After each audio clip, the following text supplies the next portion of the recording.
वीर दो तरह से निकलता है। एक तो जो घातक है वो उसी के शरीर से निकलेगा जिसने हस्तमैथुन किया है, या गंदी क्रियाएं करके बच्चापन से ही वीर को नष्ट किया है। जैसे 12-13 वर्ष की अवस्था है और उस अवस्था से आप अपने कुसंग के कारण वीर का नाश कर रहे हैं, तो कुछ वर्षों तक हस्तमैथुन करने वाला या अन्य गंदी चेष्टा करने वाला ये नहीं जान पाता है कि इसके द्वारा मेरी हानि हो रही, वो नहीं समझ पाता, क्योंकि जीवनी शक्ति भगवान अपनी तरफ से देते हैं। वो बिल्कुल ना खाए और हस्तमैथुन करे तो भी उसको समझ में नहीं आएगा। कुछ समय के बाद जब उसकी स्थायी जीवनी शक्ति से क्षीण होना प्रारंभ हो जाएगा, तब उसे वो लक्षण जो हस्तमैथुन करने से नाश ऐसे उस प्रसंग में बताया गया, वो लक्षण उसके जीवन में उत्पन्न होने लगे। अब यदि वो किसी संग के प्रभाव से हस्तमैथुन बंद कर देता है तो उसका वीरपात होगा। अगर वो 3 दिन में वीरपात करता रहा है तो 3 दिन में वीरपात होगा, पक्का होगा, क्योंकि उसका अभ्यास बन गया है। अगर आप ठीक नियम से चलेंगे तो 6 महीना लगेंगे आपको उसको कवर करने में, 6 महीना लगेंगे। और अगर आपने प्रमाद स्थिति की, वो तो निकल ही जाता है, फिर हमको करने से क्यों मना किया जाता है? तो आप देख लेना कुछ समय बाद आपकी हालत बहुत गंभीर हो जाएगी, जो आप बता भी नहीं पाएंगे किसी से। क्या गंभीर हो जाएगी? आप ऐसे ही साधारण क्रियाओं में ब्रह्मचर्यहीन हो जाएंगे। तो जो नव युवक जन है, साधक जन है, वीरपात में यदि उनका कोई स्मरण नहीं रहा और वीरपात हो रहा तो घबराने की जरूरत नहीं। और यदि स्वप्न में आपने स्त्री आदि का संयोग देखा या कोई ऐसी घर्षण आदि क्रिया हुई या कोई ऐसी कामोत्तेजना जनित और फिर आपका वीरपात होता है, तो आपके गंदे विचार और पूर्वाभ्यास के कारण होता है। ये बहुत ही गंदी बीमारी है जो आपको अंदर ही अंदर खोखला करती जाएगी। पहली बात, इस स्वप्न दोष से निकलने के लिए हस्तमैथुन को पूर्णतया बंद कर दिया जाए। अगर आप सदगृहस्थ भी हो चुके हैं तो कुछ महीने के लिए आप अखंड ब्रह्मचर्य का नियम लें, जब तक आपका वीरपात होना ठीक ना हो जाए। आप वो हानिकारक जो कामोत्तेजना बढ़ाने वाले भोजन हैं उनको छोड़िए, जैसे अत्यधिक नमक, बहुत कड़वी लाल मिर्च, और जैसे बहुत ही वो मीट मसाला आदि जो बहुत ही कड़वा तीखा, ऐसा गरम मसाला, और बिल्कुल गर्मा गर्म भोजन, ये आपके स्वप्न दोष के ठीक होने की बात है। यदि आप स्वप्न दोष से बचना चाहते हैं तो अत्यधिक नमक, बहुत कड़वी मिर्च, बहुत ही वो उष्ण गर्मा गर्म भोजन, बहुत गर्म मसाले से बना हुआ भोजन, और अत्यंत खट्टी चटनी, जैसे इमली की है, कच्चे आम की चटनी है, और मांस। ये जो लोग कहते हैं कि मांस ताकतवर होता है, तुम्हारी चर्बी बढ़ा देगा, ताकत नहीं। ताकत कहते हैं संकल्प शक्ति को। ताकत शरीर शक्ति प्रधानता नहीं होती। संकल्प शक्ति का एक महात्मा पूरे समुद्र को अंजुलि में पी गया। देखो, संकल्प शक्ति, शरीर की शक्ति एक सीमित शक्ति है, संकल्प शक्ति एक महान शक्ति है। जो ब्रह्मचर्य से युक्त होता है उसकी संकल्प शक्ति बढ़ती है। भले आप मांस खा के मोटी चर्बी और आप व्यायाम करके दिखा सकते हैं कि देखो मैं ब्रह्मचर्य क्षीण करता हूं लेकिन बलवान हूं, लेकिन आप आत्मशक्तिहीन है। वो आपका मोटा हो जाना बलवान नहीं है, आपके सुंदर सुंदर मांसपेशियां निकल आना वो बल नहीं है। आप शक्ति, बलवान वो है जो आए हुए आंतरिक वेगों को सह जाए। आए हुए आंतरिक वेग को जो सह गया वही बलवान है। ये जो मछली, अंडा, मांस खाते हैं ये कभी इस रोग से मुक्त नहीं हो पाएंगे। और जो लोग कहते हैं मैं तो खाता हूं मेरे अंदर नहीं, विश्वास मत मानना, पक्का झूठा है वो। जो शराब पीता है वो अपने वीर को पवित्र नहीं रख पाएगा। चाहे गृहस्थ हो, चाहे व्यापारी हो, चाहे किसी भी तरह की स्थिति में हो, सावधान हो जाओ, ये शराब आपके जीवन को नष्ट कर देगी। ब्रह्मचर्य में अपने आप एक उन्माद है, थोड़ा अंगूर, मीठे संतरा, सेव, अनार, ये स्वास्थ्यवर्धक वस्तुएं आप ले सकते हैं। लेकिन ऐसे वस्तु जो आपके ब्रह्मचर्य को नष्ट करें, ये पहले भोजन छोड़ें।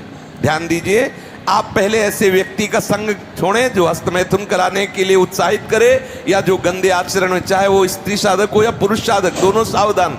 ये रोग एक में ही नहीं होता, ये रोग दोनों शरीरधारियों में होता है, कामोत्तेजना दोनों को आती है।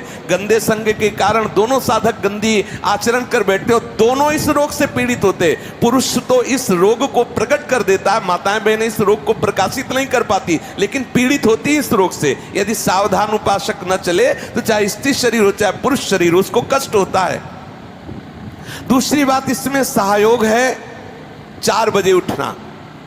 ये जो लोग सुबह 8 बजे तक 9 बजे तक सोते रहते हैं और सोचते रहते हैं कि हम ब्रह्मचर्य रह पाएंगे या स्वप्न दोष से निकल पाए, कभी नहीं हो सकता। भगवान सूर्य जब उदय होते हैं तो आपकी आत्मशक्ति नष्ट होने लगती है। यदि आप उठ करके उनका स्वागत न करें, अर्घ्य न दें, प्रणाम न करें, जग कर भगवान नाम जप न करें। 4 बजे से 6 बजे तक का समय पूरे 24 घंटे के लिए पावर वाला समय है। यदि उस समय आप सो रहे हैं तो वो हमारी बात भी न सुने, वो इस काबिल नहीं कि इसको धारण कर सके। जो सुबह 4 बजे से 6 बजे तक सोएगा वो ब्रह्मचारी रह ही नहीं सकता पक्का।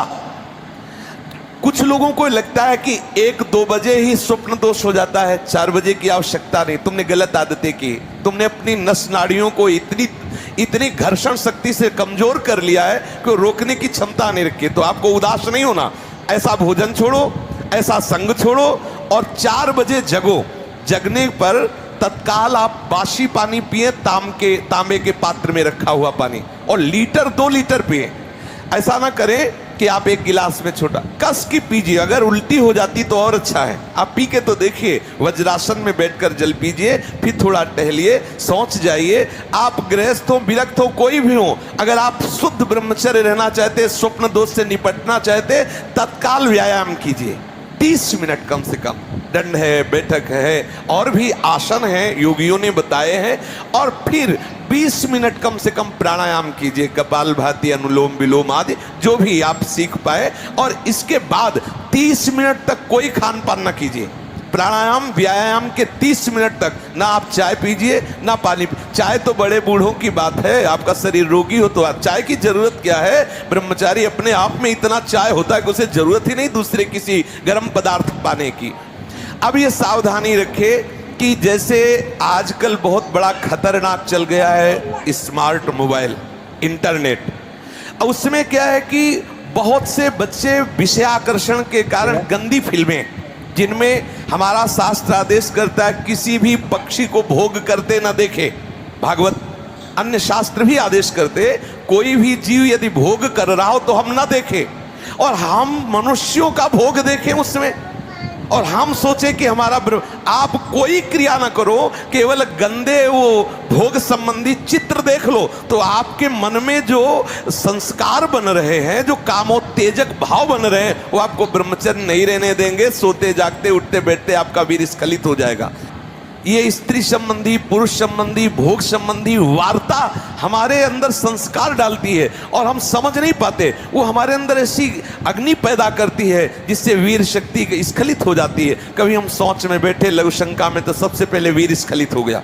अब आपको लगेगा कि ये रोग है, रोग नहीं, आपकी गलती है। आपने जो गलत चिंतन किया, क्रिया नहीं की, लेकिन मनोवाह नाड़ी ने संपूर्ण शरीर से वीर को खींच करके वो निकाल दिया। अब निकल जाएगा वो आपकी असावधानी के समय, इसलिए आप सावधान रहे। कभी भी कोई ऐसे ग्रंथ को ना पढ़ें जिसमें कामोत्तेजक भाव लिखे हो। हम आहार पर दृष्टि रखें। जैसे हम रात्रि के समय शयन करते हैं तो सावधानी रखें कि शयन के 1 घंटा पहले ही दूध ले ले गरम। अगर हम गर्म दूध लेके सोएंगे तो निश्चित वीर्यपात हो जाएगा। जब हम जान लें कि हमें कब्ज हो रहा है तो हम सरल औषधि लें।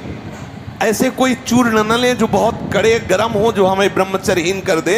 जैसे आंवला है और वो हर है, बहेड़ा है, त्रिफला का प्रयोग करें। वैसे प्रत्येक साधक को भोजन में 1 आंवले का प्रयोग कर लेना चाहिए, तो कब्ज भी दूर रहेगी और शीतलता भी रहेगी। और आंवला पवित्र भजन में भी सहयोगी होता है और भी स्वादिष्ट भी होता है। आप मीठा आंवला ले सकते हैं, आप खट्टा करके ले। वो आंवला खटाई में भी नहीं आता, और खटाई भी है, वो आपके साधन में भी आएगा। कब्ज ना रहने पावे। अगर हमारे शरीर में, पेट में कब्ज है तो कब्ज में, आंतों में जो जमा हुआ मल है वो ऐसी उत्तेजना पैदा करेगा कि आपका वीर स्खलित हो जाएगा। इसलिए कब्ज भी ना होने पावे। साधक अगर इन नियमों का पालन करे, और भगवत स्मरण प्रधान है। ब्रह्मचर्य में सबसे प्रधान औषधि है स्मरण। आपकी जो स्मृति कामुक हो गई है उसको बदलिए। अगर आपका चिंतन नहीं बदला तो आप चाहे जितनी औषधियां खा ले, आप ब्रह्मचर्य को संभाल नहीं सकते। औषधि एक सपोर्ट है। यदि आप ब्रह्मचर्य को ठीक करना चाहते हैं, किसी आयुर्वेदिक वैद्य से कुछ दिन के लिए औषधि ले लीजिए, बकाया रोज औषधि नहीं लीजिए।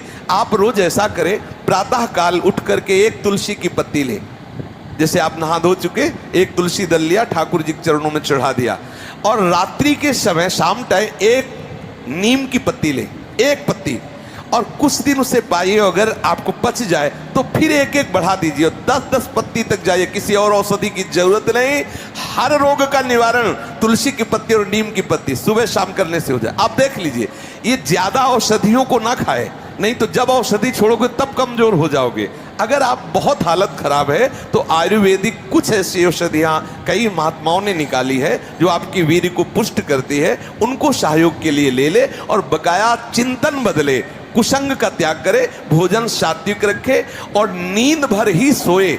ज्यादा नहीं कि प्रमाद स्थिति में पड़े रहोगे तो फिर भी ब्रह्मचर्य हानि की संभावना है। नींद भर सोए, प्रातःकालीन बेला पर जग जाए, प्राणायाम व्यायाम करे तो निश्चित इस पर विजय प्राप्त। ऐसे ऐसे साधक हैं कि 10-10 वर्ष हो गए स्वप्न दोष नहीं हुआ, 10-10 वर्ष हो गए स्वप्न दोष ही नहीं हुआ।